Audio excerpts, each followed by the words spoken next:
The wind howls over the open sea, salt spray stinging the faces of weary travelers as their longship crashes through the waves. After weeks of relentless voyaging, a shadow appears on the horizon: land. Not the familiar cliffs of Greenland or Iceland, but something new, untouched. These Norse explorers step onto the shore, their boots sinking into unknown soil, unaware they're making history. This moment, over 1,000 years ago, marks the first European footsteps in North America centuries before Columbus. Yet today, their settlements lie abandoned, swallowed by time. What happened to these Vikings who dared to cross an ocean and build a new life in a distant world? Why did their thriving colonies, once bustling with trade and ambition, vanish without a trace? For centuries, the story of the Lost Viking Settlements was shrouded in myth, whispers of sagas, and cryptic runes hinting at a forgotten chapter of history. But modern archaeology has begun piecing together the truth, uncovering artifacts buried beneath layers of earth and legend. From the windswept coasts of Newfoundland to the frozen fjords of Greenland, evidence of these Norse pioneers has emerged, telling a tale of resilience, adaptation, and ultimately mystery. How could communities so resourceful, so determined, simply disappear? Were they driven out by conflict, succumbed to harsh winters, or forced to abandon their homes by forces we've yet to understand? This journey takes us deep into the enigma of the Vikings in North America. We'll examine the cracked foundations of their homes, the rusted nails that once held their ships together, and the eerie silence of their empty halls. Along the way, we'll explore cutting-edge theories, from climate change to clashes with indigenous peoples, that might explain their fate. But more than solving a historical puzzle, this is a story about human ambition and the fragile line between survival and oblivion. So come with us as we retrace the steps of these fearless explorers, unearthing the secrets of a lost world that still haunts our imagination. The answers, like the Vikings themselves, may lie just beyond reach, waiting to be discovered. Long before the Vikings set foot on North American shores, their story began in the rugged fjords and icy waters of Scandinavia. This was a people shaped by the sea, where every gust of wind and crashing wave demanded innovation. Their iconic longships with shallow drafts and sleek designs weren't just vessels, they were masterpieces of engineering. Built for speed and resilience, these ships could navigate open oceans and shallow rivers alike, carrying warriors, traders, and explorers farther than any European had dared to go before. At the heart of this era stood figures like Erik the Red, a man whose name alone evokes adventure. Banished from Iceland for manslaughter, he didn't retreat. He sailed westward, discovering Greenland and founding its first Norse settlement. His son, Leif Erikson, inherited that restless spirit. Tales speak of him venturing even farther, blown off course by storms until he glimpsed a land rich with vines and timber, what he called Vinland. These weren't just wanderers, they were strategists reading stars and currents like maps, turning exile into opportunity. What drove them? Not just conquest, but survival. Scandinavia's harsh winters and limited farmland pushed the Vikings outward, while their unmatched shipbuilding gave them the means. They weren't merely raiders, though their fierce reputation wasn't unearned, but traders, settlers, and storytellers. Their sagas, passed down through generations, wove history and myth together, preserving their voyages in vivid detail. Yet even these legends couldn't capture the full scale of their ambition. From the British Isles to the Caspian Sea, their influence stretched across continents, a testament to their adaptability and nerve. But the journey to North America was different. Here, they weren't just visitors, they were pioneers in a world utterly foreign to them. The sagas hint at encounters with indigenous peoples they called Skrælings, fleeting moments of trade and tension. Yet what truly fascinates isn't just their arrival, it's how they tried to stay. The remains of their settlements, like Erikson Meadows in Newfoundland, reveal a life of grit, forged nails, broken tools, and the remnants of turf houses that once held warmth against the cold. These weren't temporary camps but outposts of a culture trying to take root. So why, after such effort, did these footholds vanish? The answers lie in the very traits that made the Vikings extraordinary. Their adaptability had limits, their resilience tested by unfamiliar climates, scarce resources, and isolation. The same ships that brought them there could also carry them away when survival demanded it. Their story in North America isn't one of failure but of human tenacity, a fleeting spark in a vast, uncharted world.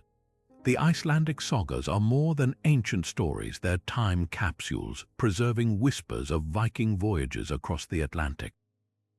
Among these, the Greenland saga and Erik saga Rother stand out, their parchment pages detailing journeys to a land they called Vinland. These narratives, penned centuries after the events they describe, blend history and legend, offering tantalizing glimpses into the Norse experience in North America.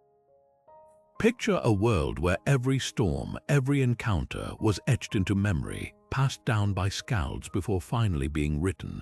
But how much of these sagas is fact and how much is myth? Take the Greenland saga's account of Leif Erikson's voyage. It describes a land so abundant with wild grapes that he named it Vinland, a place of towering forests and rivers teeming with salmon.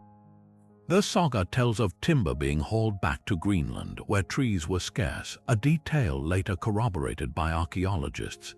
Yet it's the encounters with the Skrælings, the indigenous peoples, that stir the most intrigue. One passage recounts a tense trade exchange that turns violent, with Norse iron weapons clashing against arrows made of bone. The saga doesn't shy from the Vikings' fear and confusion in these moments, painting them not as invincible warriors but as strangers in a strange land. Erik saga Rother adds another layer, portraying Thorfinn Karlsefni's ambitious attempt to colonize Vinland. Here, the sagas diverge. Some versions mention a peaceful trade of red cloth for pelts, while others describe sudden raids. One haunting passage tells of a Norse bull frightening the Skrælings, sparking conflict. Could these inconsistencies hint at multiple, fragmented encounters over time? Scholars debate whether the sagas compress decades of contact into single episodes or if they reflect the biases of medieval scribes. What makes these sagas invaluable isn't just their drama but their grounding in real geography. They mention landmarks like Kjalarnes, a keel-shaped cape, and Stromfjord, a fjord with strong currents, names that align with modern sites in Newfoundland. Even the description of winters with no frost matches the milder climate of the Gulf Stream region. Yet the sagas also weave in fantastical elements, like tales of one-legged creatures, reminding us they're not straightforward histories but narratives shaped by memory and culture. The true power of these texts lies in their humanity. Behind the grand voyages are intimate struggles: Erik the Red's exile, Gudrid's resilience as she gives birth in the New World, the longing for home that ultimately pulls the Norse away.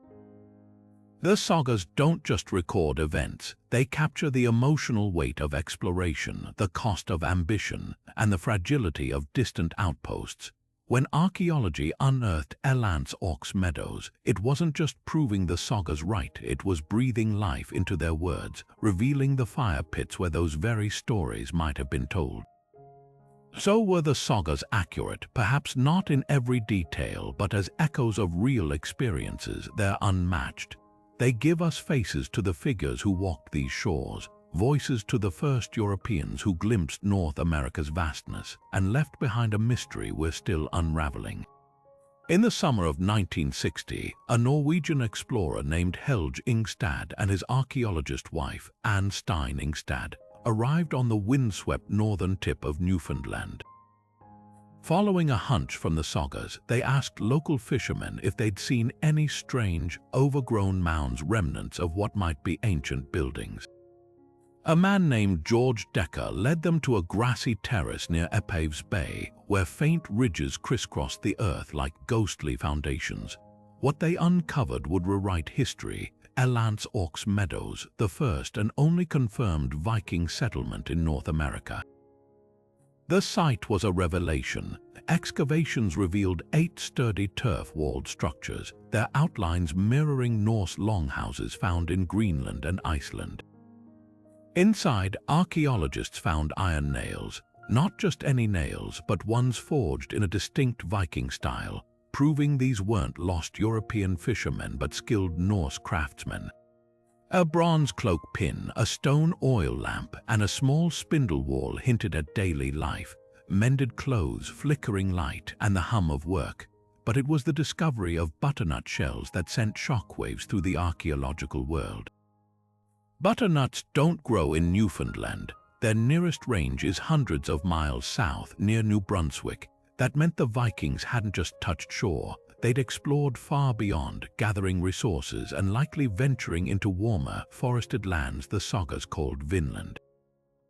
Meadows wasn't a permanent colony. The layers of debris were thin, suggesting occupation for perhaps a decade at most, but it wasn't a mere campsite either. The scale of the structures, the evidence of ironworking, a rare luxury in Greenland, and the sheer volume of butchered walrus bones pointed to a strategic hub, a base camp for further expeditions. Imagine it, a bustling way station where ships were repaired, timber was stockpiled, and crews prepared to push deeper into the unknown. The artifacts tell a story of adaptation and improvisation. A broken bone needle, carefully repaired with a drilled hole, speaks to scarcity and ingenuity. A gaming piece carved from a walrus tusk hints at moments of leisure in a harsh environment. Even the layout of the site suggests a deliberate plan, a smithy placed downwind to avoid sparks igniting the turf roofs, and a large hall positioned to dominate the view, a symbol of Norse authority in an alien landscape. Yet for all its significance, Meadows raises as many questions as it answers. Why was it abandoned so soon? Was it a victim of shifting alliances back in Greenland, a casualty of worsening relations with indigenous peoples, or simply too isolated to sustain? The site's fragility is poignant, a handful of ruins clinging to the edge of the continent, a fleeting chapter in a saga that nearly vanished altogether. But its discovery proved what the sagas had whispered for centuries. The Vikings didn't just dream of the new world. They walked its shores, left their mark, and then, like the tides that erase footprints on sand, slipped back into the mists of time. The discovery of Meadows was just the beginning.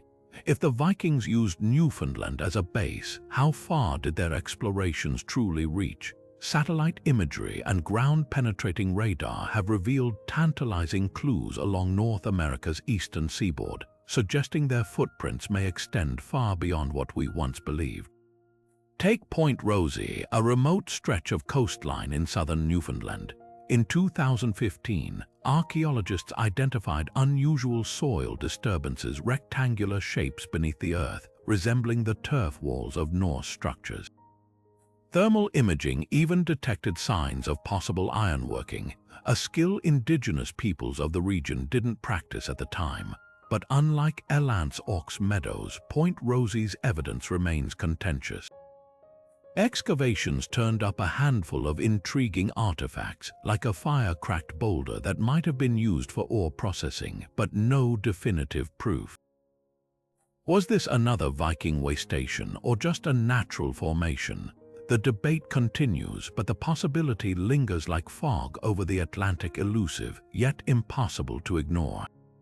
Then there's the Kensington runestone, a slab of greywacke found in Minnesota in 1898, carved with runes that tell a harrowing tale. The inscription claims to be from 1492, describing Norse explorers fleeing a bloody skirmish with indigenous tribes near a lake.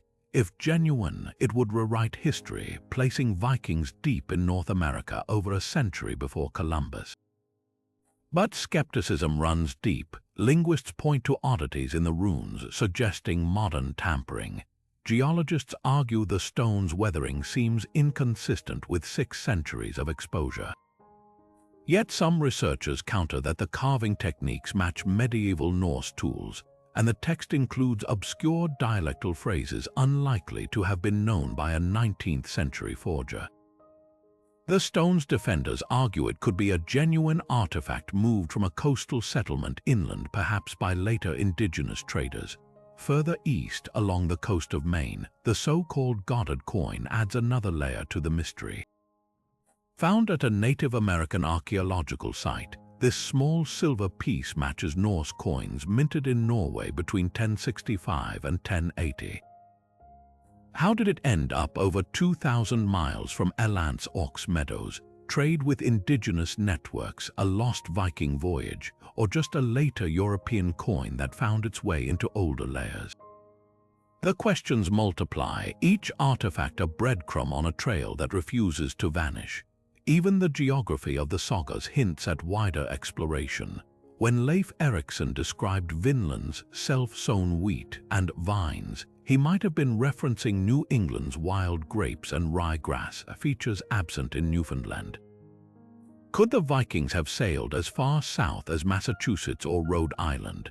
A medieval Norse cloak pin found in Arlington, Maine, and a fire starter resembling those used in Greenlandic settlements fuel such theories. The truth is, we're only scratching the surface, literally. Less than 1% of North America's coastline has been systematically searched for Norse evidence. Every storm that erodes a shoreline, every farmer's plow that turns up an odd artifact could hold the next clue. The Vikings were master navigators, their ships capable of covering 25 miles a day.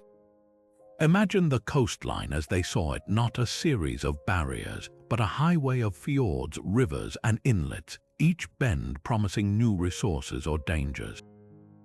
Their settlements may have been fleeting, but their curiosity was boundless, and somewhere beneath our feet, hidden by forests or tidal mud, more of their story waits to be uncovered. Imagine setting sail into the unknown, relying on the whims of weather and currents to carry you to new lands. For the Vikings, timing was everything, and luckily for them, nature itself seemed to cooperate. Between the years 900 and 1300, a climatic anomaly known as the medieval warm period bathed the North Atlantic in milder temperatures. Glaciers retreated, ice floes melted, and sea routes that had once been treacherous became navigable for the first time in centuries. This wasn't just a slight uptick in temperature, it was a game-changer, transforming the frigid, ice-choked passages between Greenland, Iceland, and North America into open highways for Viking longships. The difference was stark. Greenland, which Erik the Red famously named to attract settlers, actually lived up to its verdant reputation during this era. Pollen samples from ancient lakebeds reveal a landscape dotted with birch and willow trees, while Norse farms thrived on pastures that would later freeze into barren tundra. Ice cores drilled from Greenland's glaciers tell the same story.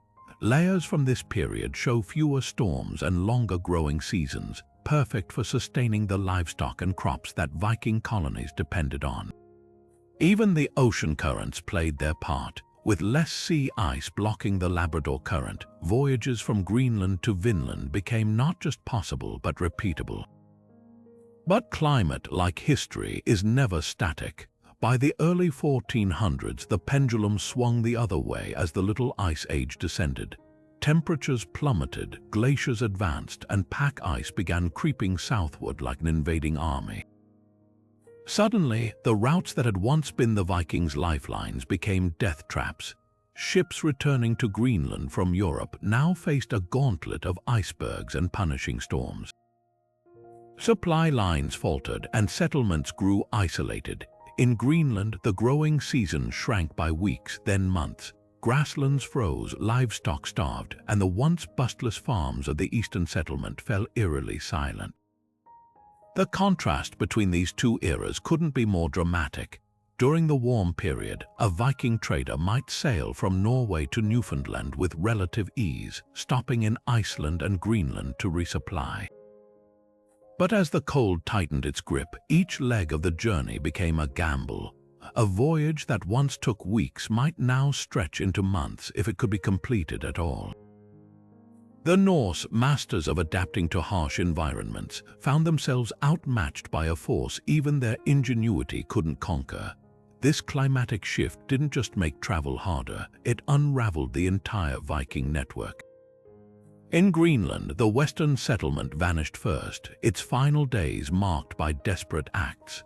Archaeologists have found skeletal remains of dogs with cut marks, suggesting starvation drove settlers to eat their working animals. By the mid-1500s, even the hardier eastern settlement was abandoned, its last survivors likely boarding the final ships to Iceland or Norway. The cold didn't just close the door on Vinland, it shattered the very foundations of Norse life in the North Atlantic. Yet the story isn't just one of passive surrender to the elements. The Vikings fought back, sometimes ingeniously, sometimes tragically. In Greenland, they clung to European farming practices even as the climate worsened, refusing to adopt the seal hunting lifestyle of the Inuit who thrived around them. Pride or perhaps cultural stubbornness may have been their undoing. Meanwhile, in Vinland, the shorter occupation suggests they recognized the risks earlier. The butternuts at Meadows hint at foraging expeditions to milder regions, as if they were probing for a climate refugia that never materialized. What emerges is a poignant lesson in human resilience and vulnerability. The Vikings conquered the North Atlantic when the world warmed to greet them, only to be undone when it turned cold again. Their saga mirrors our own modern anxieties about shifting climates and fragile supply chains. Today, as melting Arctic ice opens new shipping routes, we're left to wonder, will our own adaptations be any wiser? The Viking story isn't just a relic of the past, it's a mirror reflecting the eternal dance between civilization and the forces of nature. The sagas describe them as shadows moving through the trees, figures clad in animal skins, their dark eyes watching from the undergrowth. To the Vikings, they were Skrælings, a word that might mean small people or weaklings, though the encounters proved they were anything but. These were the indigenous peoples of North America, ancestors of the Micmac, Beothuk, or perhaps Dorset cultures, whose lives were about to collide with strangers from across the sea. The Norse had faced many dangers, from storms to starvation, but nothing prepared them for the tension of these first meetings. Trade began cautiously. The sagas tell of furs exchanged for scraps of Norse cloth or milk, a moment of mutual curiosity, but the fragility of these interactions soon cracked. One account describes a Skræling picking up a Norse axe, testing its edge only to drop it in terror at the sound of a bull's bellow. Was this a cultural misunderstanding, a moment of fear spiraling into violence? Another passage tells of indigenous warriors attacking with slings and arrows, their projectiles piercing Norse shields. The Vikings, armed with iron weapons, initially held the advantage. Yet the sagas hint at something deeper, a growing unease, a sense that this land was not theirs to claim. Archaeology fills in the gaps the sagas leave silent. At Meadows, researchers found no evidence of battle, no mass graves, no weapon fragments, but also no signs of sustained trade. The absence speaks volumes.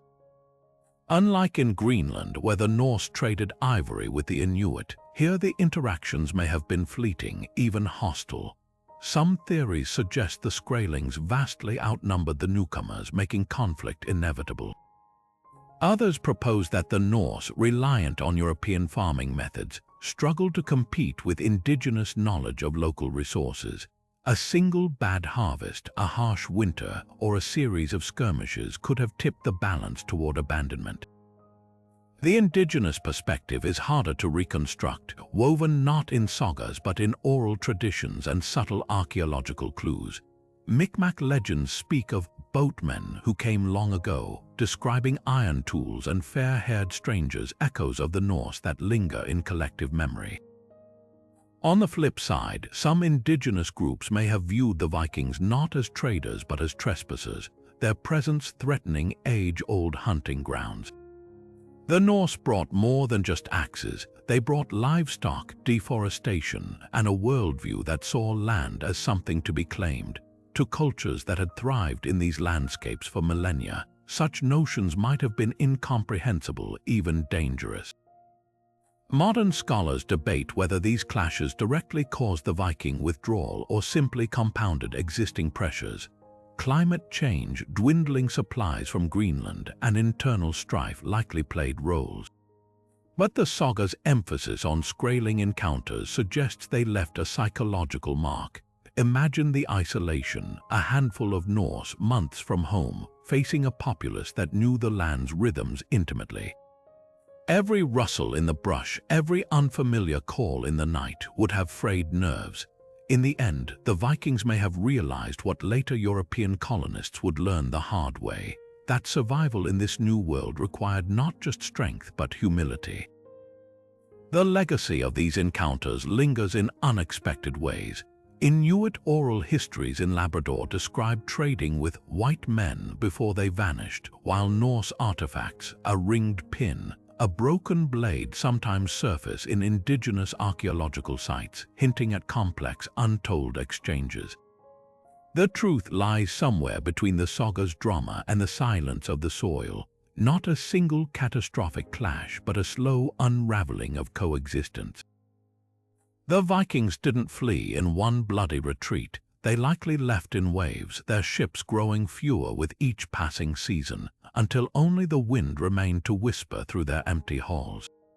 The fate of the North American outposts was tied to Greenland from the very beginning, thin threads of survival stretching across stormy seas. While Erikson Meadows was abandoned within a decade, the Greenland colonies clung on for centuries, their slow collapse mirroring the unraveling of the entire Viking frontier. But what happened in these distant Arctic settlements? The answer lies in bones, not just those buried in graves, but in the very structure of life itself. Excavations at Norse farmsteads reveal a grim truth. Malnutrition carved itself into skeletons. Children's bones show stunted growth, their limbs marked by lines called Harris fractures, telltale signs of starvation interrupting development. Adults bore the scars of scurvy, their teeth loosened by vitamin C deficiency, while spinal deformities hint at backbreaking labor in a world growing ever harsher. Even their livestock suffered. Cattle bones grew smaller over generations, the animals starving in winters that stretched longer each year. These weren't sudden disasters but slow-motion crises, the result of a way of life that refused to adapt. The Norse had brought their European traditions with them: dairy farming, church building, wool spinning, as if they could recreate Norway on the edge of a glacier. For a time, during the medieval warm period, it worked. But when the Little Ice Age arrived, their stubbornness became a liability. They watched as the Inuit thrived, hunting seals and whales with nimble kayaks and toggle harpoons. The Norse, they turned up their noses. Their middles contain almost no marine mammal bones, even as their own sheep and goats perished. A single poignant discovery in a Greenlandic churchyard says it all. The skeleton of a man buried with a carved ivory cross made from walrus tusk, a resource he'd traded for but refused to hunt himself. Climate change alone didn't doom them. It was the collision of shifting weather and cultural inflexibility. When trade routes to Europe faltered, cut off by sea ice and pirate raids, the colonies lost their lifeline. No more iron for tools, no more timber for repairs, no more priests to steady wavering faith. The last written record from Greenland is a marriage certificate from 1408, its ink fading like the society that produced it. By the mid-1500s, a German merchant ship arrived to find only ruins and silence. The Western settlement had vanished first, its final days marked by gnawed dog bones and a single discarded crucifix left behind, perhaps, by the last family to board a creaking longship for an impossible voyage home.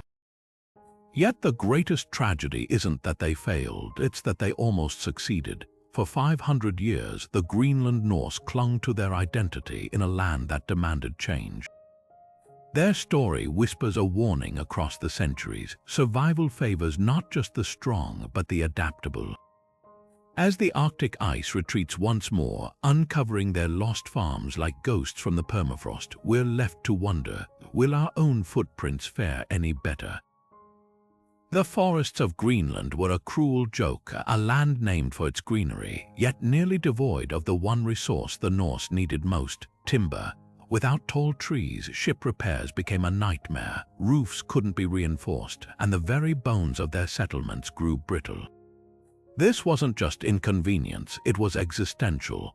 Every splintered mast or rotting beam threatened to cut them off from Europe entirely, leaving them stranded at the edge of the world. So when word spread of Vinland's endless woods, it wasn't mere curiosity that drew the Vikings west, it was desperation. Erikson Meadows tells this story in its artifacts. The sheer volume of butchered wood fragments, oak, maple, fir, reveals a frenzy of logging. These weren't just exploratory cuttings, they were industrial-scale operations. Norse carpenters left behind wood shavings by the thousands, evidence of ships being patched and hulls rebuilt. But the most telling clue, a discarded wooden rivet, perfectly carved yet abandoned mid-production. It's as if the workers fled in haste, leaving behind a silent scream of urgency. The sagas hint at why. One passage describes a Norse hunting party returning to camp to find Skrælings examining their boats not with curiosity but with axes. To the indigenous peoples, these forests were sacred, a tapestry of life that sustained hunting grounds and medicinal plants. The Vikings, meanwhile, saw them as raw material, hacking down centuries-old trees with iron tools that must have seemed alien, even monstrous. Conflict was inevitable. Archaeology suggests the violence wasn't one-sided. At Erikson Meadows, a fire-blackened layer cuts through the settlement like a scar. While some argue it's from an accidental blaze, others point to its timing coinciding with the site's abrupt abandonment. Could it have been a retaliatory strike? Indigenous oral traditions in the region speak of burning out invaders, a tactic perfected over generations. The Norse, for all their weapons, were hopelessly outnumbered. Every tree they felled risked summoning 100 shadows from the forest. Yet the true tragedy lies in what came next. Back in Greenland, the Norse clung to their European identity like a lifeline, even as their roofs caved in and their ships rotted. They'd rather sail 1,000 miles for timber than learn to build with stone and sod like the Inuit. By the 1400s, their once proud fleet was reduced to a handful of barely seaworthy vessels, their hulls patched with driftwood so thin you could see daylight through the planks. The very resource that had drawn them to Vinland became their undoing, not because it wasn't there, but because claiming it came at a price they couldn't bear to pay. In the end, the forests outlasted them. Today, Newfoundland's pines stand tall where Norse axes once rang, their roots cradling rusted nails and forgotten dreams. The Vikings' fatal flaw wasn't lack of courage, it was their refusal to see that survival sometimes means letting go of the world you know and embracing the one you're in. Two worlds collided on the icy shores of Greenland, one clinging to the past, the other embracing the land's brutal honesty. On one side stood the Norse, their hands calloused from ploughing fields that grew barer each year, their bellies hollow from the dwindling milk of underfed cattle. On the other moved the Inuit, gliding across ice floes with harpoons in hand, their children plump from seal fat and their sleds piled with whalebone. This wasn't just a difference in diet, it was a clash of philosophies, a living experiment in how cultures survive when the world turns against them. The Norse had brought their Scandinavian dreams to Greenland, dreams of golden wheat and fat cows, of butter churned in wooden barrels. They built barns like those in Norway, planted barley in soil too thin to sustain it, and refused to eat fish because their religion deemed it unfit for men of high birth. Even as winters lengthened, they slaughtered their livestock young rather than share pasture space, a choice that left them with neither meat nor breeding stock when famine came. Their middens tell the tragic story. Layers of cattle and goat bones grow thinner over time, the animals stunted from malnutrition. In the end, they gnawed on their own hunting dogs, their teeth scraping against brittle bones in a futile search for marrow. Meanwhile, the Inuit thrived not despite the cold but because of it. Where the Norse saw barriers, they saw opportunity.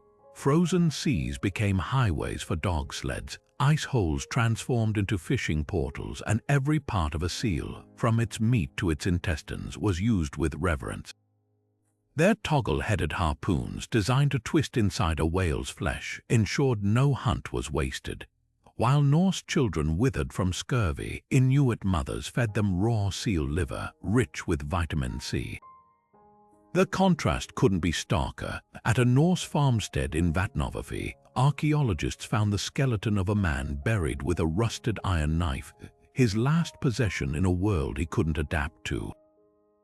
Just miles away, an Inuit winter settlement yielded stacks of carefully stored blubber, enough to fuel lamps and bellies through the darkest months. Why couldn't the Norse change? Pride played its part. Their identity was tied to being Europeans, not savages who ate from the sea.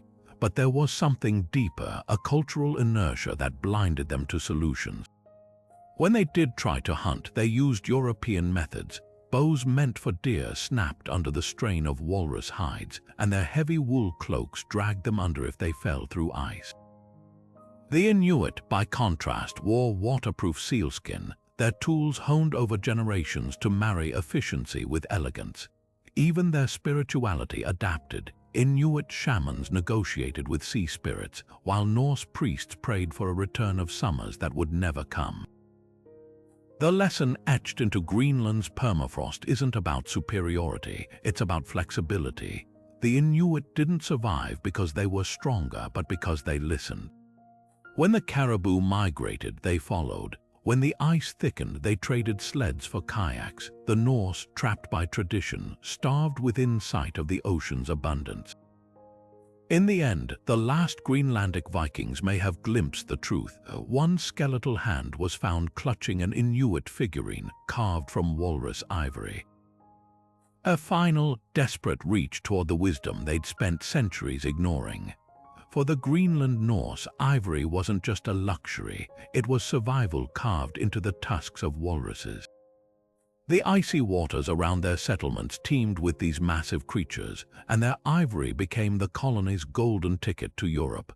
Ships laden with tusks sailed east, returning with iron, timber, and glass, essentials the barren Arctic couldn't provide.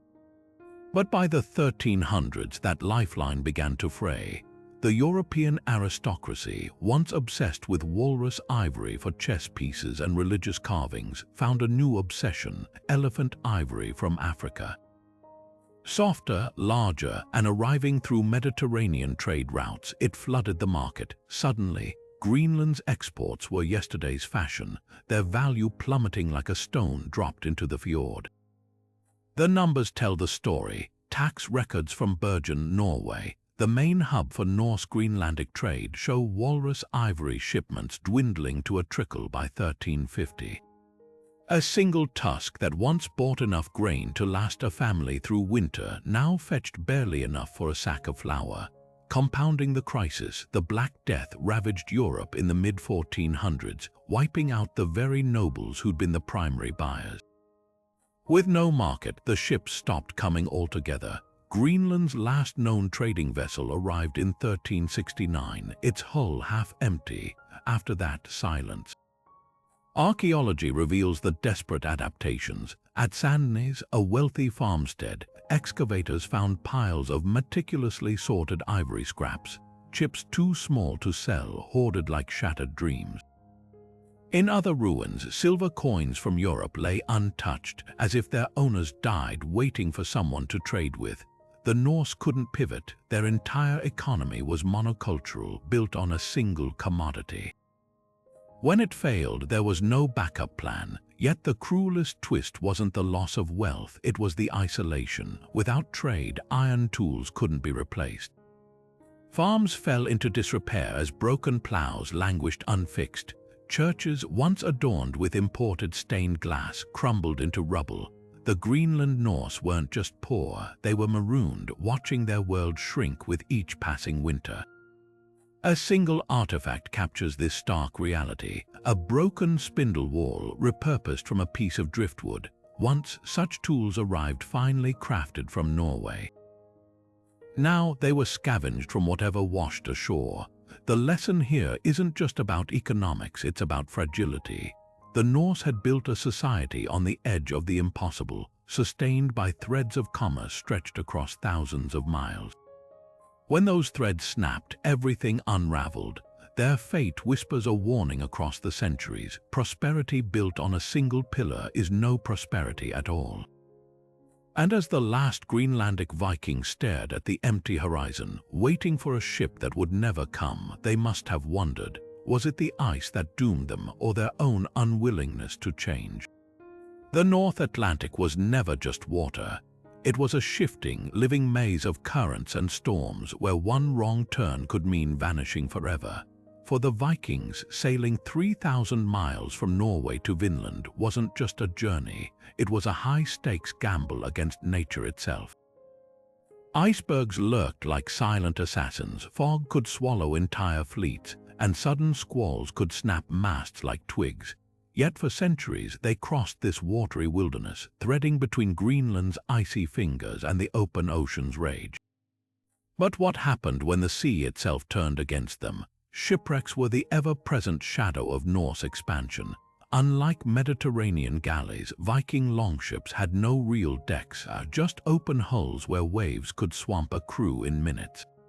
Archaeologists have found wreckage scattered along known routes, shattered planks in Iceland's Faxaflói Bay, iron rivets wedged into Newfoundland's rocky coves. Each one tells a story of desperation. One particularly haunting site off Greenland's coast revealed a ship's cargo still intact, barrels of salted fish, tools, even a child's wooden toy, all preserved in the frigid depths as if the passengers had simply stepped away.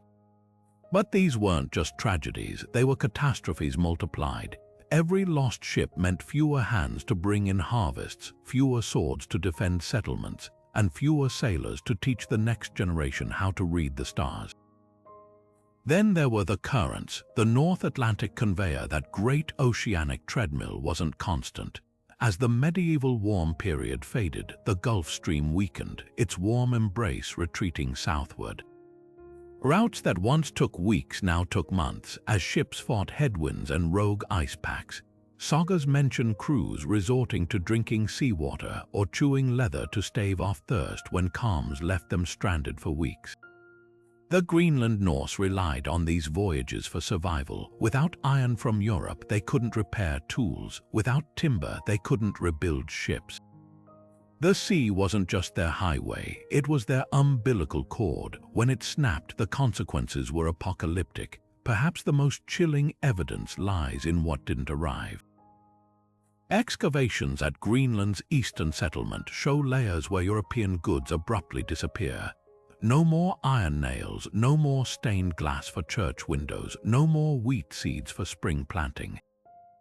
Instead, the soil reveals improvised horrors. Hinges carved from whalebone, needles made from bird quills, even attempts to smelt bog iron, a pitiful substitute for the sturdy steel they once imported. The last ships may have simply never made it, their hulls dashed against icebergs or their crews starved on endless swells.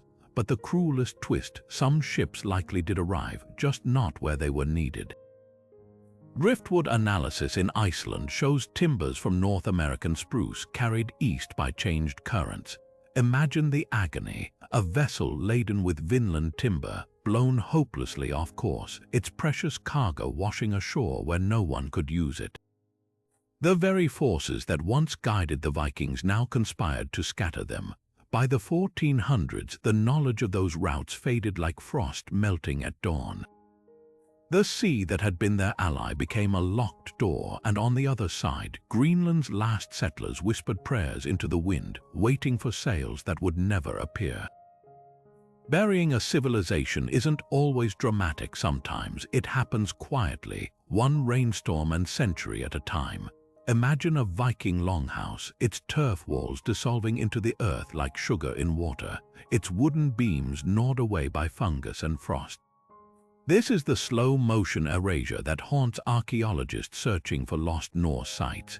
Unlike stone castles or bronze statues, Viking settlements in North America were built to be practical, not permanent. Their structures used materials that nature reclaims eagerly: sod, timber, and animal hides. When abandoned, these sites didn't crumble, they melted, leaving behind stains in the soil so faint they're nearly invisible to the untrained eye.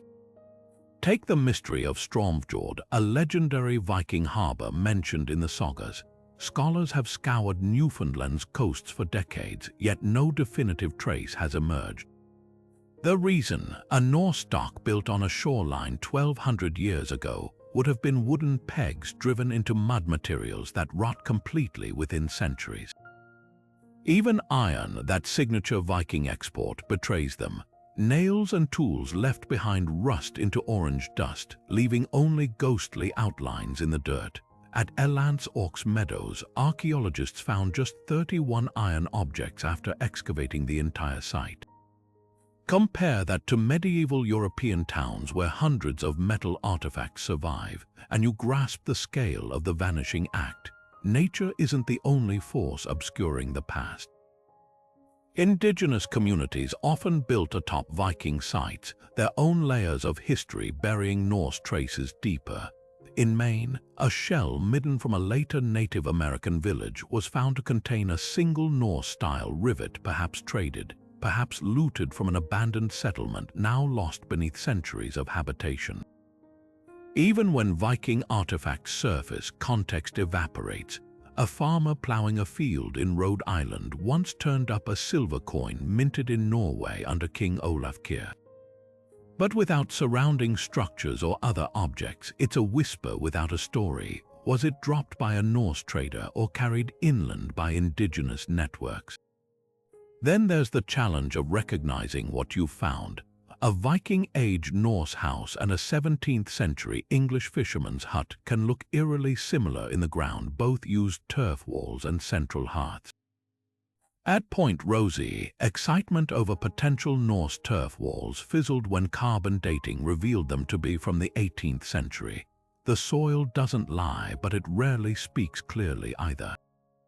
Perhaps the greatest obstacle is sheer geography. The Norse didn't settle in neat, centralized towns, but in scattered outposts along thousands of miles of coastline. Finding a Viking site in North America isn't just looking for a needle in a haystack. It's searching for a specific needle in a million identical haystacks, most of them now underwater due to rising sea levels since the Middle Ages.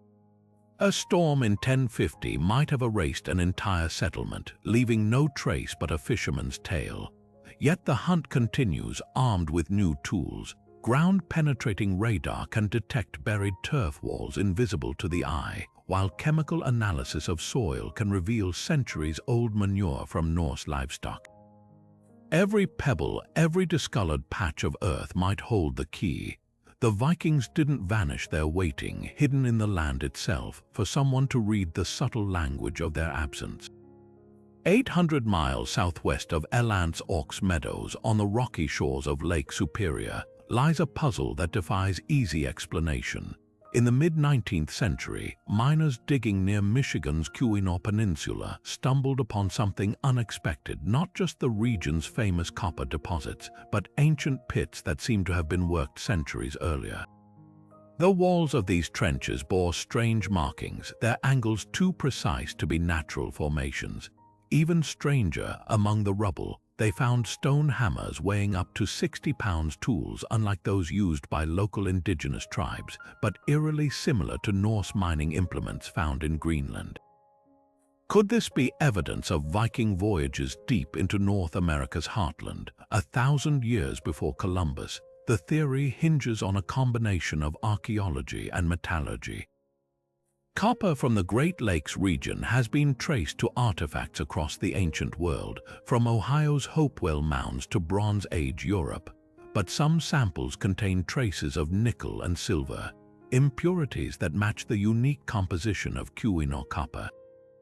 Even more compelling, a handful of artifacts found near the pits suggest outside contact. a fire steel unearthed in the 1930s bears a striking resemblance to Norse strike A lights, while a wooden beam discovered in the 1960s showed signs of being cut with metal tools at a time when local cultures were still using stone axes. The most controversial find, a small rune-inscribed stone pulled from a creek bed in the late 19th century, its markings hastily dismissed as a hoax by skeptics. Mainstream archaeology remains deeply divided. Critics point to the lack of definitive Norse artifacts, no iron nails, no ship remnants, no skeletal remains with Scandinavian DNA.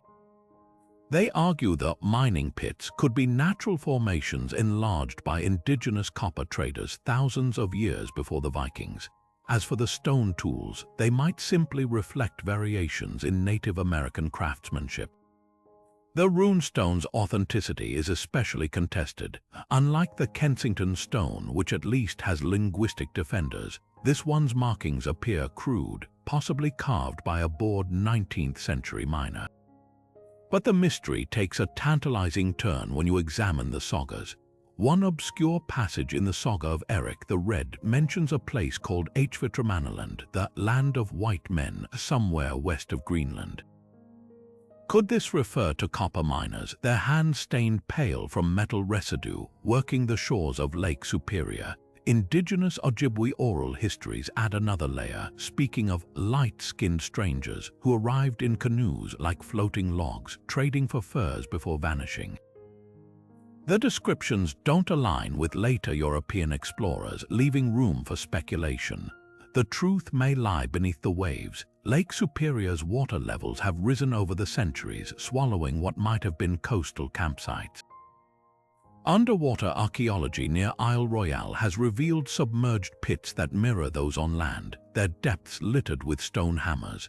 If Vikings did mine here, their footprints wouldn't be in the soil but in the lake bed, waiting for technology to peer through the silt. Until then, the copper trail remains a tantalizing what if, a reminder that history's edges are often frayed, offering just enough threads to tug at our imagination without revealing the full tapestry. Rising from a quiet park in Rhode Island, the Newport Tower stands as one of America's most hotly debated mysteries, a crumbling stone cylinder with arches like something plucked from medieval Europe. To some, its weathered curves whisper of Viking builders, a forgotten outpost from Leif Erikson's era. To others, it's just the ruins of a 17th century windmill, its Norse connections pure fantasy. The debate hinges on two tiny details, mortar and math. When archaeologists analyzed the mortar between the tower's stones, they found traces of shell aggregate, a technique common in colonial-era construction but unheard of in Norse architecture. Even more damning, the tower's alignment doesn't match Viking celestial markers. Medieval Norse structures were meticulously oriented to solstice sunrises or Christian feast days, but the Newport Tower's windows point nowhere significant. Then there's the clincher. Historical records from 1675 mention Benedict Arnold, yes, the traitor's grandfather, building a stone mill on this very spot. Case closed, not quite. Fringe theorists counter with tantalizing anomalies. The tower's pillars resemble those in Scandinavian round churches like Denmark's Bjørned, and its design includes an odd second-floor hearth, a feature useless for grinding grain but ideal for a Norse chieftain's hall.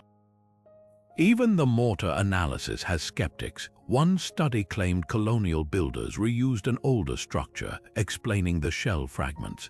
The truth may lie in between. Perhaps the tower incorporated salvaged Norse stones from a nearby, long-lost settlement, architectural recycling that muddied the evidence. Then there's the main penny, a tiny silver coin no bigger than a fingernail, found in a Native American shell midden at the Naskig Point site. Minted in Norway between 1065 and 1080, the coin seems like undeniable proof of Viking contact. But context is everything. The surrounding layers dated to the 1200 centuries after the Norse had left Vinland. How did it get there? One theory suggests indigenous trade networks carried it north from a Viking site like Erikson or Meadows, passing through countless hands over generations. Another posits it arrived with early English or French fishermen who'd picked it up in European markets. The most damning detail: the excavation team found it not in a sealed archaeological layer but in disturbed soil near the surface, leaving room for modern contamination. These artifacts exist in a frustrating grey zone, too compelling to dismiss outright, too ambiguous to confirm Norse presence. They're the historical equivalent of a blurred photograph. The harder you stare, the less clear the image becomes. Maybe that's their real value. Whether Viking relics or colonial oddities, they keep us questioning, probing, and most of all, wondering what else might lie hidden in America's soil, waiting to rewrite the story we think we know. Searching for Viking bloodlines in the Americas isn't about dusty artifacts, it's about the stories written in human cells themselves. The Helluland Project, launched in 2010, set out to scan indigenous genomes across the Arctic for traces of Norse ancestry, focusing on mitochondrial DNA passed unchanged from mother to child. Scientists targeted regions where the sagas hinted at contact, from Baffin Island to Labrador, collecting cheek swabs from modern Inuit and First Nations volunteers. What they found was more nuanced than a simple yes or no. In Greenland, the genetic echoes are undeniable. Skeletons from Norse graveyards show clear mixing. One 14th century burial contained a woman with both Scandinavian and Inuit ancestry, her bones telling a story of cultural collision written in calcium and genes. But cross the Davis Strait to Canada and the signal fades. While some indigenous groups carry a rare European genetic variant called C1e, its origins remain debated. Could it be from Viking settlers or later Basque whalers and Danish colonists? The timeline is muddied by centuries of subsequent European contact, like trying to hear a whisper in a hurricane. The most tantalizing clue comes from Iceland, where a genetic study found a small group with a unique Amerindian lineage, traceable to a single indigenous woman brought back around the year 1000. The sagas mention this Thorfinn Karlsefni's expedition returning with Skrælings captives, but was it a one-way trip? If Norse parties took indigenous people to Greenland, might some have also stayed behind in North America, blending into local populations? Yet the absence of widespread Norse DNA doesn't necessarily disprove contact. Geneticist Jet Arneborg points out that if Viking expeditions were mostly male, as ship crews tended to be, their genetic legacy would dissolve within generations unless they married into local communities. And here, cultural barriers may have been insurmountable. While Norse settlers in Russia and Ireland rapidly intermarried, their North American ventures were shorter, tenser, and more isolated. A single generation of failed integration could erase their biological footprint entirely. The search continues with newer techniques. Advances in ancient DNA extraction now let researchers study calculus from Viking teeth, hunting for traces of New World plants like corn or tobacco that might have clung to their diets. Other teams examine indigenous oral histories for hint stories of blue-eyed tribes or sudden appearances of iron-working knowledge.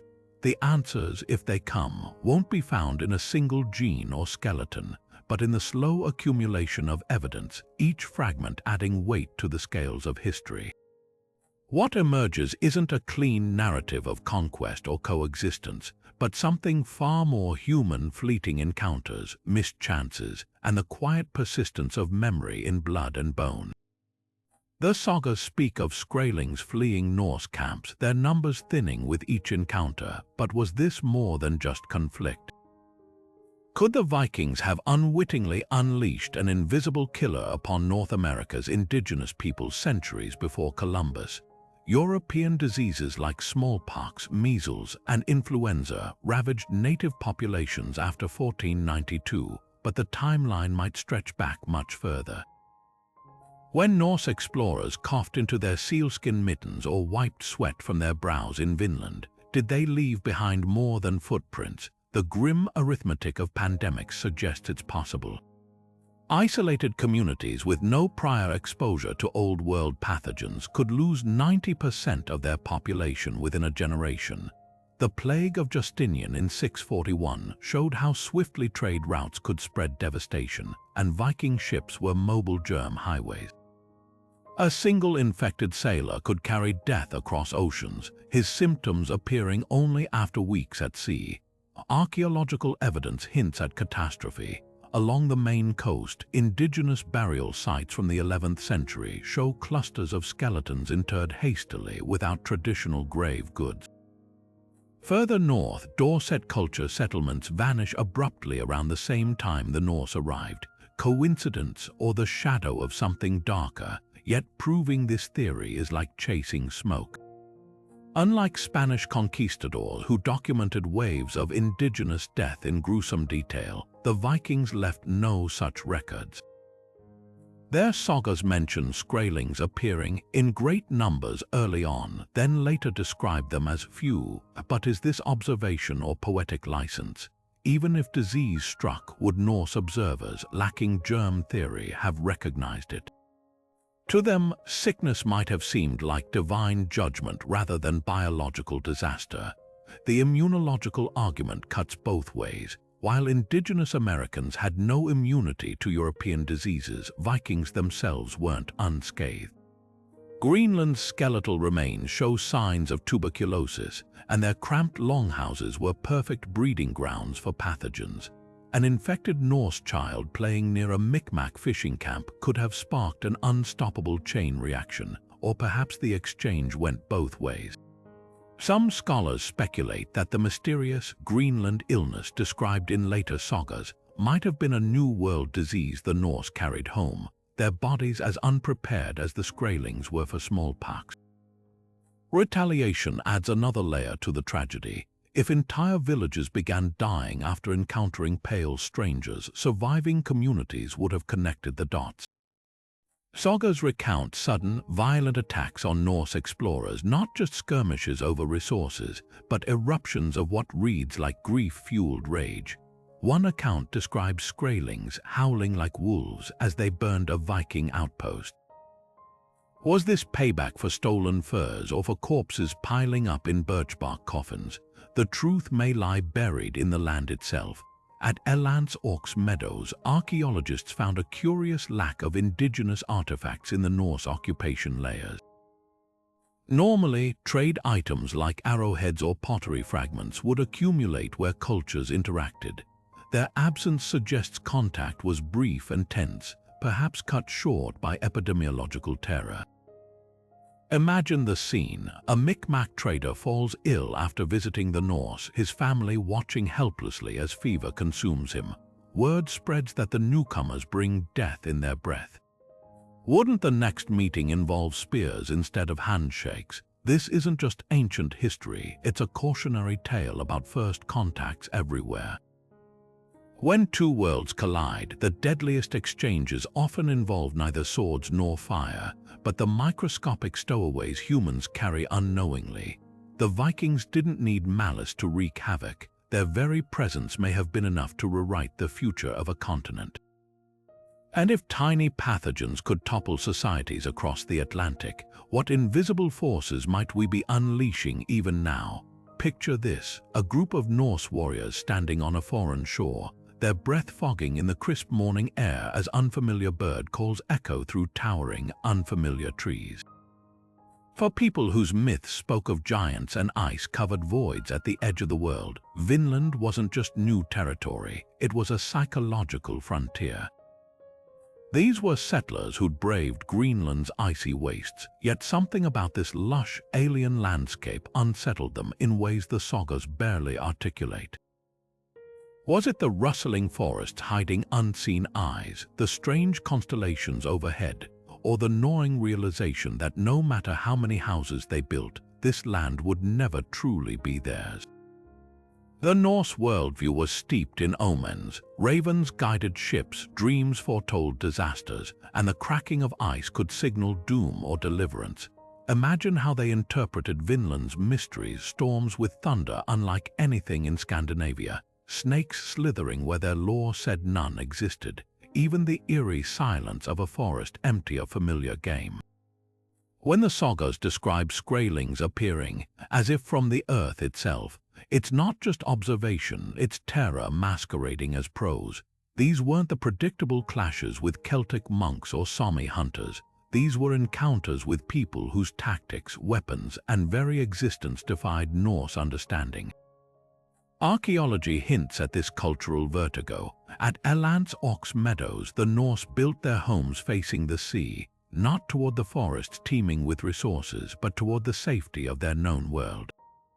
Their trash piles contained scant evidence of local plants or game, as if they feared what might happen if they relied too much on this foreign bounty. Even their famed adaptability had limits. In Greenland, they'd copied Inuit kayak designs when ice made sailing impossible. In Vinland, they clung to their longships despite the dense woodlands, hacking out docks rather than learning riverine navigation from indigenous canoers. The psychological toll of isolation may have been the breaking point. Norse society revolved around Thingsted's communal gathering spots where disputes were settled and alliances forged. In Vinland, there were no elders to mediate conflicts, no skalds to preserve their deeds in verse, just a handful of homes clinging to the edge of a continent. When disputes arose, as they did in Thorfinn Karlsefni's expedition, wherein fighting splintered the group, the usual social fabric was missing. The sagas mention colonists pleading to return home, not because of famine or attack, but because the land seemed to hate them.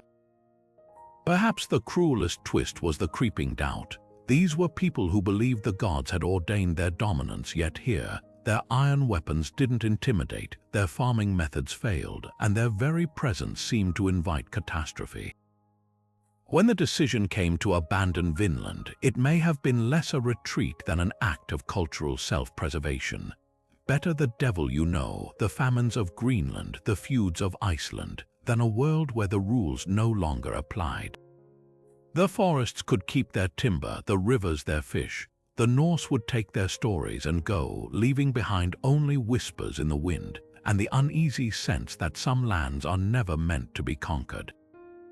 Buried in the brittle pages of a 14th century Icelandic logbook lies a single cryptic sentence, a passing mention of a Greenlandic ship, battered by storms, washing ashore in a place called Markland in 1347.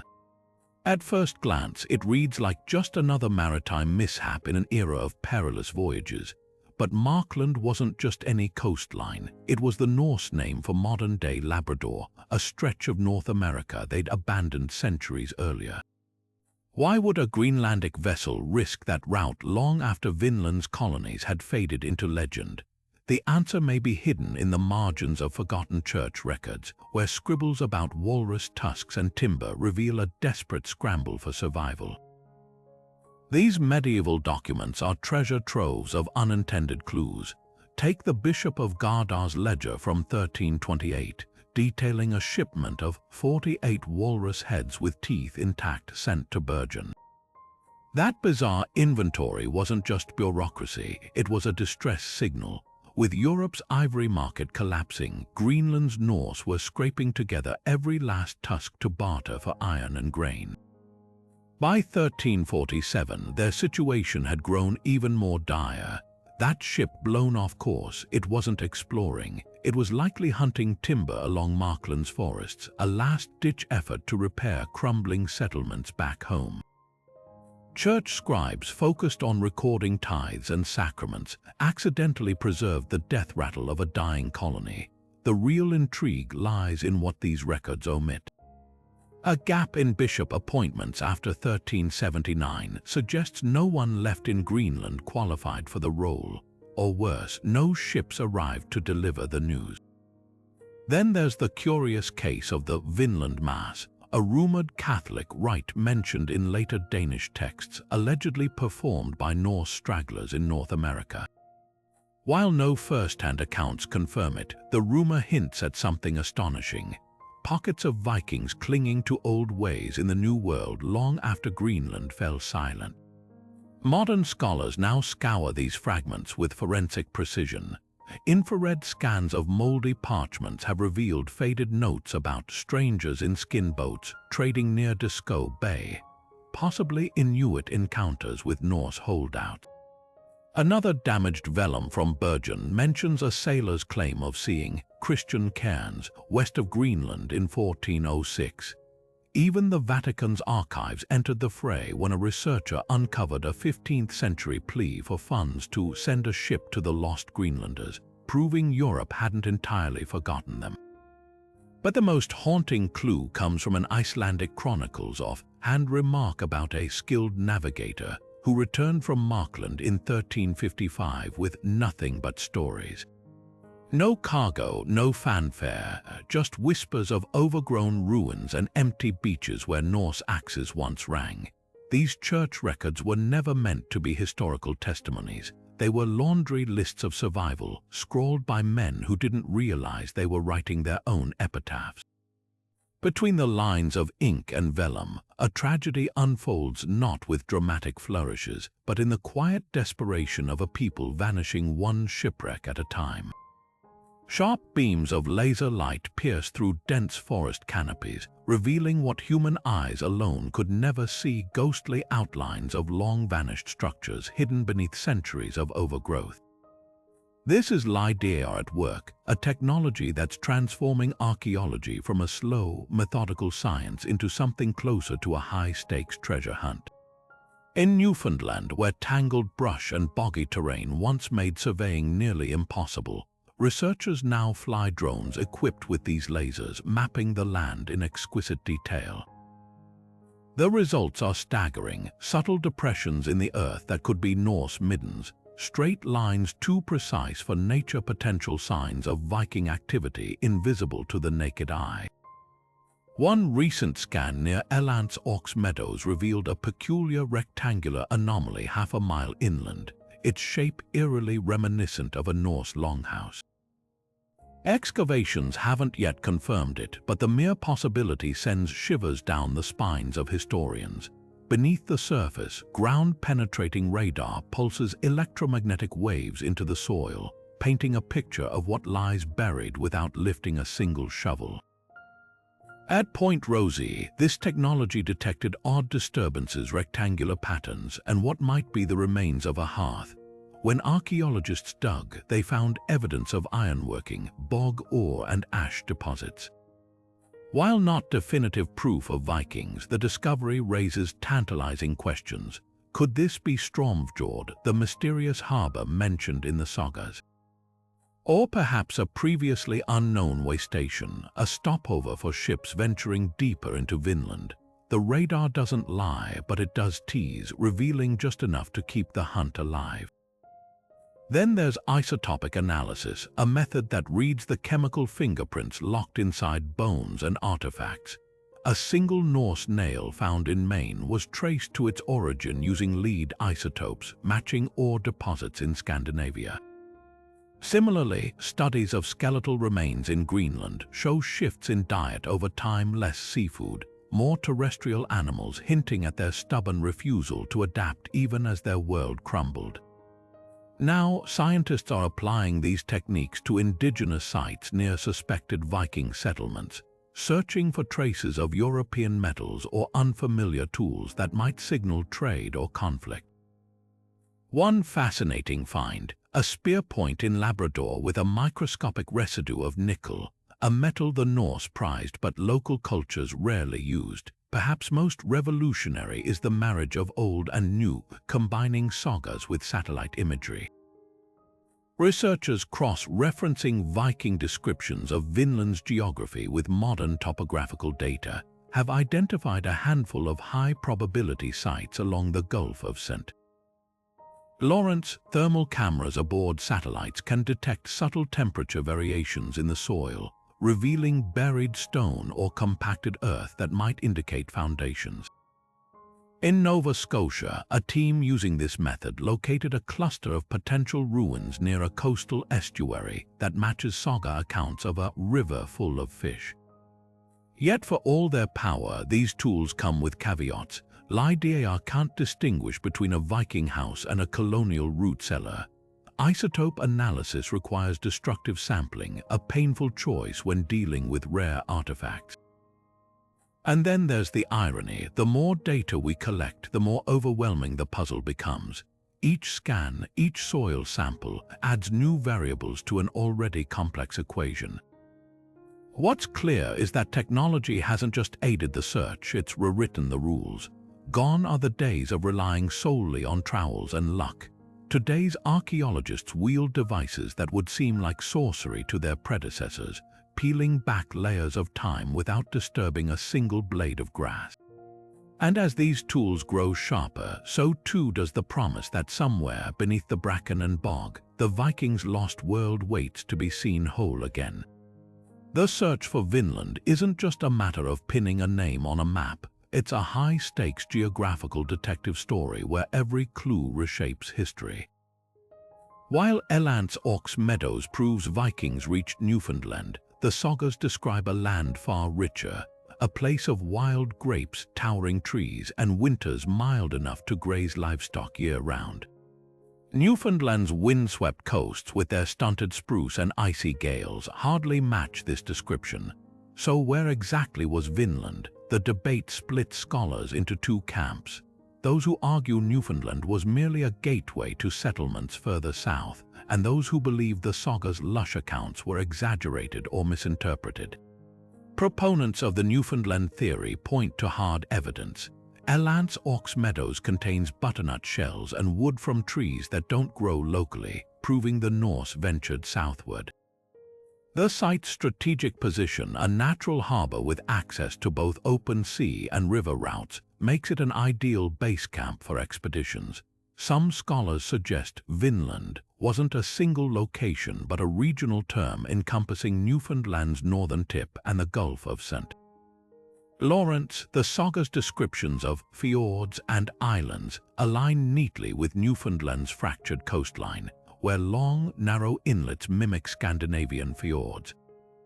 Even the famed wild grapes might refer to squash berries or currants, which Norse explorers could have mistaken for vines, but other researchers aren't satisfied.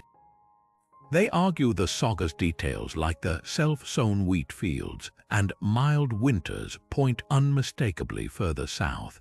In New Brunswick's Bay of Fundy, tides create salt marshes where wild ryegrass grows in abundance, resembling wheat to unfamiliar eyes. The Miramichi River's sheltered estuaries offer winter climates far milder than Newfoundland's, with oak and pine forests matching saga descriptions of timber for every need. Most compelling, butternuts don't grow north of New Brunswick, yet they're found at Erikson Meadows, proof the Norse hauled them from warmer latitudes. Then there's the radical fringe placing Vinland as far south as Cape Cod or Rhode Island. These theories hinge on the saga's account of a long beach and keel-shaped cape, which some link to Massachusetts' outer coast. In 1957, a medieval Norse coin was found in Maine, and a rusted sword hilt surfaced in a Narragansett Bay oyster bed in the 1980s, though both artifacts remain hotly contested. The biggest obstacle: no physical evidence of settlements has ever surfaced south of Newfoundland. Still, ocean currents and prevailing winds could have carried Viking ships effortlessly down the Atlantic coast, making landings further south plausible even without permanent camps. The truth might lie in a forgotten nuance of Norse navigation. Viking sailors measured distances in doga, a unit representing a day's sail, but this varied wildly based on wind and current. A voyage described as 2 doga south of Markland could place Vinland anywhere from Nova Scotia to Long Island. And if the Norse used celestial navigation, as some sagas hint, their calculations might have been skewed by unfamiliar stars, distorting their sense of location. What emerges is less a single answer than a layered possibility. The Norse likely explored a vast stretch of coastline, from Newfoundland's rugged cliffs to New England's gentler shores, naming multiple regions as they went. Erikson Meadows was their foothold, but Vinland the land of bounty they dreamed of, might still lie buried under centuries of soil and skepticism, waiting for a shovel or a satellite to reveal its secrets. Until then, the debate rages on, as much about how we read history as where the Vikings truly walked. Buried deep in the archives of the Royal Ontario Museum lies a rusted Norse sword, its blade pocked with age, or so it seemed. Discovered in the 1930s near Beardmore, Ontario, by a prospector named James Edward Dodd, the relic sparked a frenzy. Here was undeniable proof, some claimed, that Vikings had ventured deep into the Canadian wilderness centuries before Columbus. Newspapers splashed the story across front pages, and for a brief moment Dodd was hailed as the man who rewrote history. But the truth, as it often does, turned out to be far messier. When experts examined the sword more closely, the cracks in the story appeared. The artifact was genuine, but its provenance wasn't. Dodd, it turned out, had purchased the sword from a European collector and planted it himself, hoping to cash in on the excitement. The Beardmore relics became one of archaeology's most infamous hoaxes, a cautionary tale about the allure of sensational discoveries and the importance of skepticism. This wasn't an isolated incident. From the infamous Kensington runestone to the fraudulent Vinland map, the search for Viking presence in North America has attracted more than its share of fabulists and forgers. What drives these deceptions? Part of it is the romantic pull of the Viking mythos, the image of fierce explorers carving their names into an unknown world. But there's also a darker undercurrent, the desire to reinforce Eurocentric narratives, to prove that white Europeans were the first to discover lands already inhabited by indigenous peoples for millennia. Pseudo-archaeology thrives on this cocktail of nationalism and wishful thinking, dressing up fantasy as fact with just enough plausibility to seduce the uncritical. Real archaeology, by contrast, moves at a glacial pace, and for good reason. Every claim must be vetted through layers of scrutiny, isotopic analysis to trace an artifact's origins, stratigraphy to confirm its burial context, peer-reviewed studies to challenge assumptions. When archaeologists uncovered Erikson Meadows, they didn't rush to headlines. They spent years meticulously documenting every nail and wood fragment, comparing them to known Norse sites in Greenland and Iceland. The difference between their work and a hoax like Beardmore isn't just honesty, it's methodology. Science demands evidence, not just excitement, yet the line between legitimate inquiry and fringe theory isn't always clear.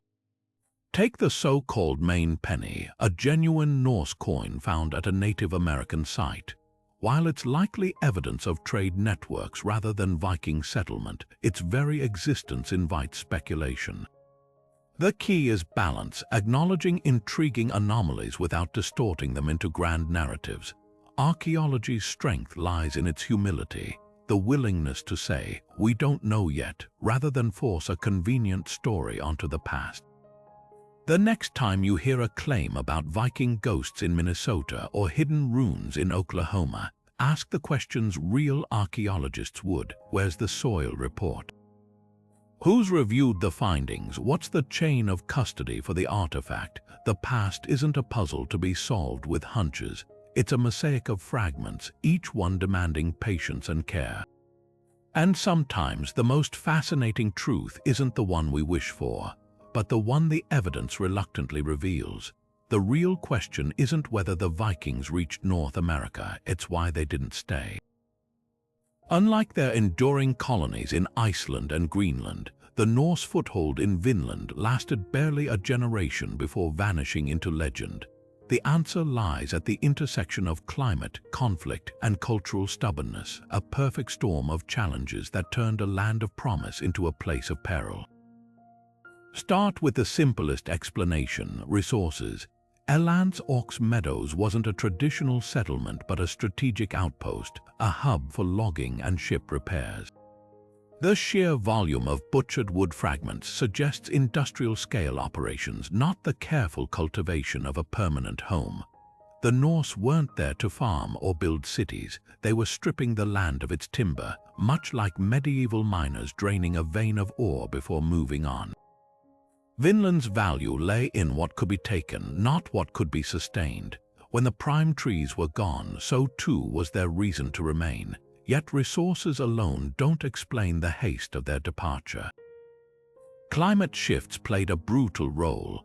During the medieval warm period, when the Norse first ventured west, the North Atlantic was relatively ice-free, making voyages manageable. But as temperatures dropped and the Little Ice Age tightened its grip, the return trips to Greenland grew lethally unpredictable.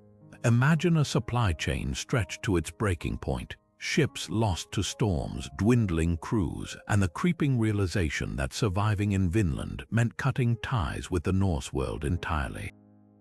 For a culture that thrived on trade and connection, isolation was a death sentence. Conflict with indigenous peoples added another layer of risk. The sagas describe skirmishes with the Skrælings encounters that escalated from cautious trade to violent clashes. Archaeology hints at why. The Norse brought iron weapons, but the locals held the advantage of numbers and terrain.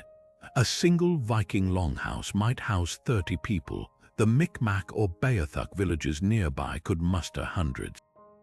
Worse, the Norse likely misunderstood the rules of engagement. In Europe, raids followed predictable patterns: seasonal strikes, ransoms, negotiated truces. In Vinland, every conflict carried the specter of total war, where retreat wasn't an option but a necessity. But perhaps the most overlooked factor was cultural inertia. In Greenland, the Norse clung to their European identity like a lifeline, refusing to adopt Inuit hunting techniques even as their cattle starved. Vinland demanded even greater adaptation, learning new fishing methods, foraging unfamiliar plants, sharing land with peoples whose customs baffled them. The Greenland colonies failed because they couldn't change. Vinland failed because they never tried. A single revealing detail: at Elant's Orcs Meadows, no indigenous artifacts appear in Norse layers. No traded tools, no shared meals, no hybrid technologies. The two worlds brushed against each other, then recoiled. In the end, the Vikings' greatest strength, their relentless adaptability, met its limit. They could cross oceans, brave blizzards, and forge settlements on the edge of the world, but Vinland asked something more: to become something new. And so they left, their ships heavy with timber but light on hope, carrying back not just wood but a lesson etched deep into their sagas. Some lands, no matter how rich, refuse to be conquered. Some doors, once opened, are meant to close. The Viking voyages to North America didn't end with abandoned longhouses and forgotten tools. They left behind something far more enduring, a whisper in the collective memory of the continent, a ghostly blueprint that later European explorers would unknowingly follow. When Columbus set sail in 1492, he wasn't just chasing mythic riches, he was stepping into a narrative the Norse had begun 5 centuries earlier. The sagas of Vinland, though dismissed as fiction by many medieval scholars, lingered in the archives of Iceland and Scandinavia, quietly shaping the ambitions of those who dared to cross the Atlantic. The difference: the Vikings arrived as pioneers in a world that wasn't ready for them, while Columbus stepped onto a stage that had already been set, not by fate, but by the failures of those who came before. Consider the parallels. Just as the Norse sought timber and trade, later explorers pursued fur and gold. Where Viking ships hugged the icy coasts of Labrador, European navigators charted the same waters, their maps gradually filling in the blanks the Norse had first glimpsed. Even the conflicts echoed across time. The Norse clashed with indigenous peoples they couldn't understand, just as the Spanish and English would later wage devastating wars against native nations. The Vikings' greatest legacy might be the roadmap of pitfalls they left behind: a cautionary tale of cultural arrogance, environmental miscalculation, and the fragile balance between conquest and coexistence. But the influence runs deeper than mere geography. The Norse proved the Atlantic could be crossed, that the horizon wasn't the edge of the world but a gateway. Their voyages, though fleeting, shattered the mental barriers of medieval Europe, planting the seed of possibility. When John Cabot landed in Newfoundland in 1497, he likely stood on shores the Vikings had named centuries earlier, though he never knew it. The very word Vinland vanished from European maps, but the idea persisted. There was something beyond the sea, a land of untapped abundance. Yet the most haunting legacy lies in the unanswered questions. What if the Norse had adapted instead of retreating? What if they'd forged alliances with indigenous peoples, merging knowledge instead of clashing? These hypotheticals aren't just academic. They're mirrors held up to later colonization, revealing the paths not taken. The Vikings' failure wasn't just their own. It became a rehearsal for the tragedies that would follow, a first draft of European ambition in North America written in frost and fire. Today, their imprint lingers in unexpected places. Inuit oral traditions still speak of kavdlunate, pale strangers who came long ago. The bones of Norse settlers unearthed in Greenland carry genetic traces of indigenous ancestry, hinting at encounters far more complex than the sagas recorded. Even the land itself remembers. The gnarled roots of Newfoundland's ancient trees still clutch rusted nails, silent witnesses to a fleeting moment when two worlds collided.